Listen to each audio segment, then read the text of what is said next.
আসসালামু আলাইকুম, আমি হাবিবুর রহমান শুরু করছি জেড টেলিভিশনের নিয়মিত সংবাদ। রংপুর বিভাগের দিনাজপুর জেলায় একটি স্বপ্নিল বিনোদন কেন্দ্র নবাবগঞ্জ উপজেলার আফতাবগঞ্জে অবস্থিত। ১৯৮৯ সালে মোহাম্মদ দেলোয়ার হোসেন নামের একজন ব্যক্তি তার স্বপ্নের একটি জগৎ তৈরি করেন ১৫০ একর জমির উপর, যেটির নামকরণ করেন স্বপ্নপুরী নামে। স্বপ্নপুরীতে রয়েছে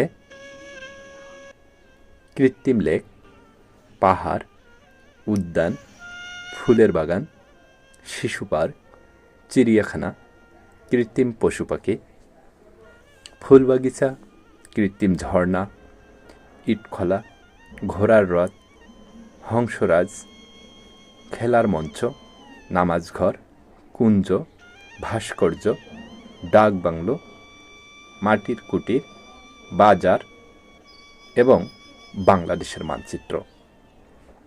এছাড়াও এখানে রয়েছে রেস্ট হাউস, রেস্টুরেন্ট, ক্যাবল কার, ঘোড়ার গাড়ি, স্পিডবোট, ময়ূরপঙ্খী, নৌকা, জোড়া ঘোড়ার টমটম এবং আরও অনেক কিছু।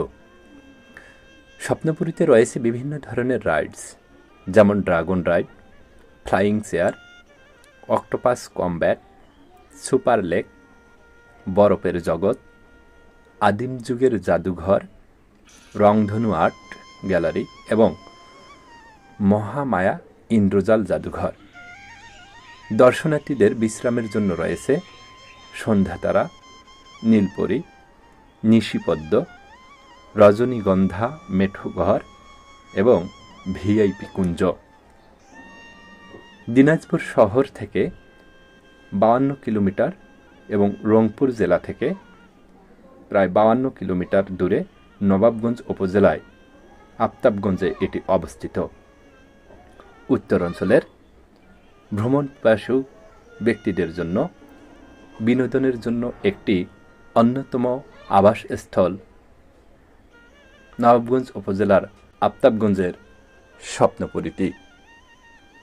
উত্তরাঞ্চলের প্রতিনিধি আশিকুর রহমানের তথ্যচিত্রে নিউজ ডেস্ক, জেড টেলিভিশন।